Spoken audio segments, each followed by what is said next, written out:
The morning sun filtered through the kitchen windows of a quiet brownstone nestled in downtown Chicago. Clara moved through the familiar routine, packing lunches, checking homework, brewing coffee, just as she had for nearly 8 years. She was the invisible force holding the Hale household together, the woman behind the scenes who loved Marcus's children like her own. She never expected thanks. She certainly never expected what came next. Marcus Hale, usually glued to conference calls or reading stock reports, sat across from her at the table with an envelope in hand. He looked different this morning, thoughtful, almost nervous. "Clara," he began, his voice unusually soft, "you've done more for my family than I could ever repay." She smiled politely, brushing it off like always. But he slid the envelope closer. "I want you to be my guest at tonight's company gala." She blinked. Surely he meant someone else. The gala was a high-profile, black-tie event attended by billionaires, investors, and media moguls.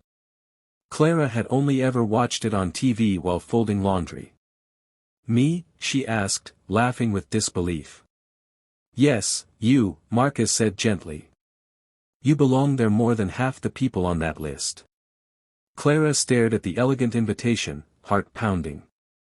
No one had ever invited her to anything like that, not as a helper, not as staff, but as a guest. As an equal. For the first time in years, someone saw her. And that changed everything, even before the night began. The ballroom sparkled with chandeliers, their light dancing across marble floors and designer gowns. Clara stepped out of the car, her breath catching as camera flashes burst nearby. Her simple navy dress, borrowed from Marcus's sister, felt suddenly too modest.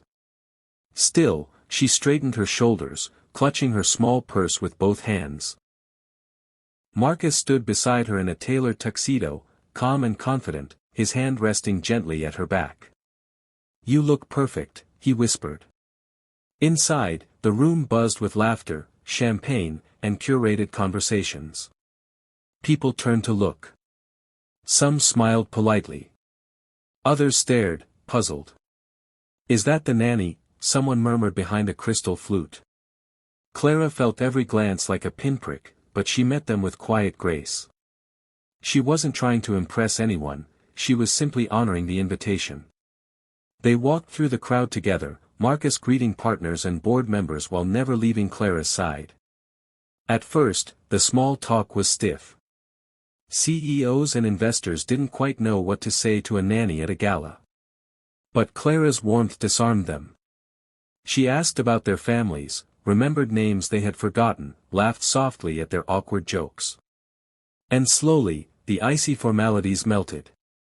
She wasn't like anyone else in the room, and that's what made her unforgettable. She didn't speak in buzzwords or hide behind wealth. She was genuine, grounded. And in a place where power often drowned out sincerity, Clara's quiet presence reminded everyone of something far more human. Something they hadn't realized they were missing. The room hushed as Marcus stepped onto the stage, his image magnified on towering screens behind him. "Tonight," he began, "we celebrate success, not just in profit, but in purpose." He announced a $1 million donation to support underserved youth in tech education. Applause erupted. Cameras flashed. It was the kind of moment CEOs are remembered for.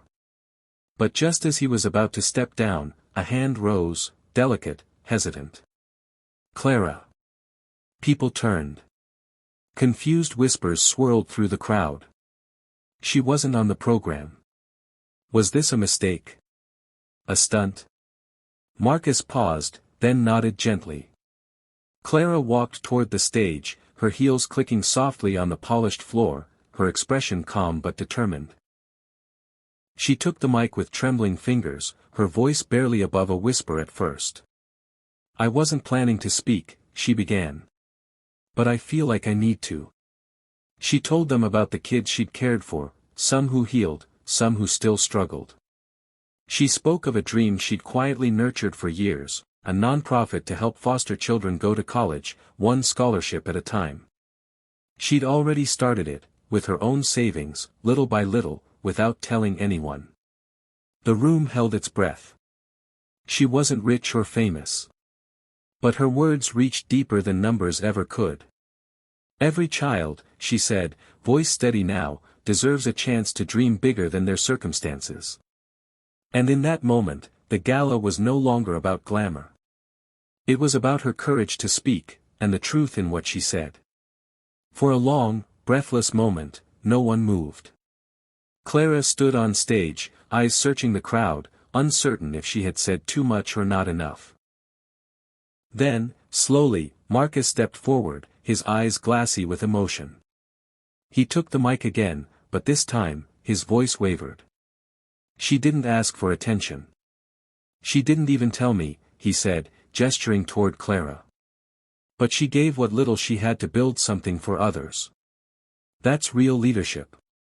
That's real impact. He turned to her, his words now meant for only her, though everyone listened. Clara, I will match every dollar you've raised, tenfold. A gasp rose from the crowd. And I'll fund the first full year of your nonprofit scholarships. Tonight. Applause erupted, but it didn't stop there. One by one, executives stood up. A board member pledged to mentor foster youth.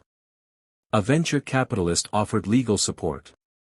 A partner raised their hand to donate $50,000. The room transformed from polished indifference to living empathy.